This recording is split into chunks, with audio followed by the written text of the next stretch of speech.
Hello, it is day 9 with Making Time with God, and I'm going to come from Numbers 23.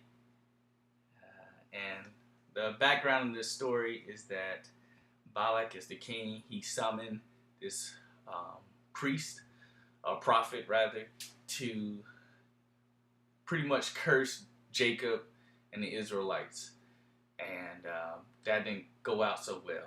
So Balaam tells Balak to build me 7 altars with 7 and bring 7 rams and 7 bulls for a sacrifice. So Balak does just that. Balaam goes to seek God. God's answer is this.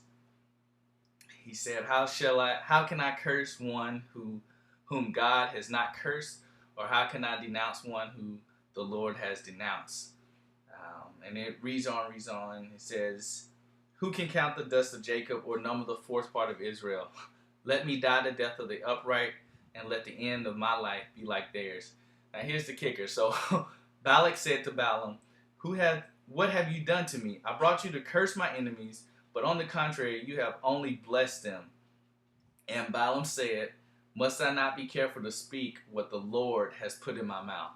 Okay, so Balak takes this word and said, you need to see them in a different light, and takes them to another location and builds 7 more altars, 7 more rams, 7 more bulls. So Balaam goes again, seeks God, and God's answer is this.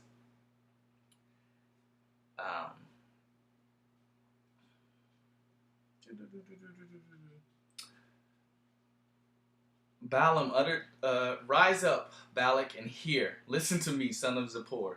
God is not a man that he shall lie, nor a human being that he should repent. Hath he said, he shall not do it, or hath he spoken, and shall not make it good?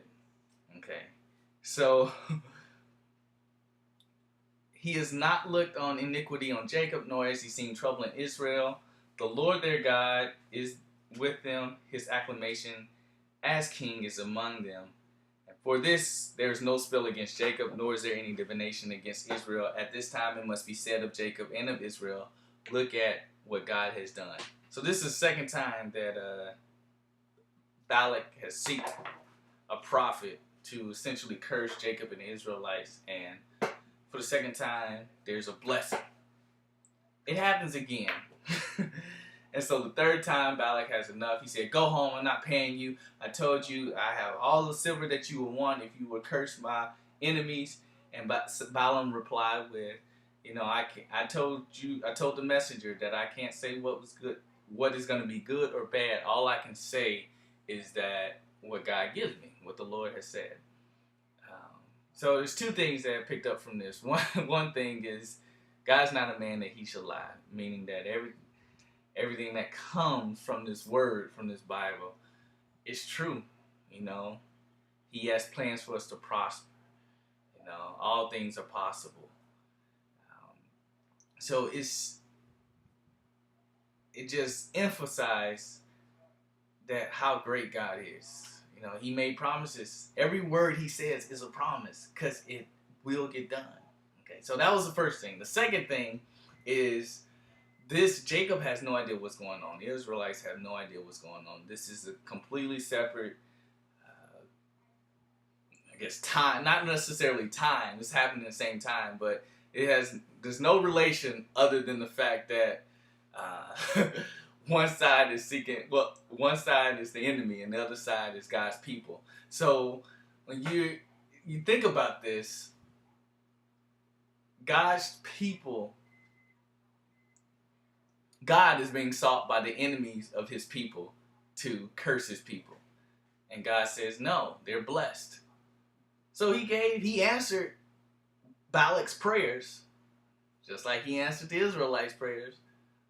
But it just wasn't the answer that Balak wanted. Why? Because the Israelites were God's chosen people. And on top of that, God blessed them more because Balak prayed. Isn't that weird? So God will put it in a way where your enemies will end up blessing you. Now, how awesome is that? Now, how great of a God do we serve? So those are the two things that I really just thought were, awesome. And if you should keep reading Numbers 24, number 25, Balaam just goes on a tear. He just sees the people of Israel and said, I got a message now. He just goes down the line, just start telling these kings about, hey, your city's about to get destroyed, or you're gonna put up a fight now, but it's gonna be destroyed later. So go read Numbers 23, 24, and 25, and be blessed. Be blessed. All right. Have a good one.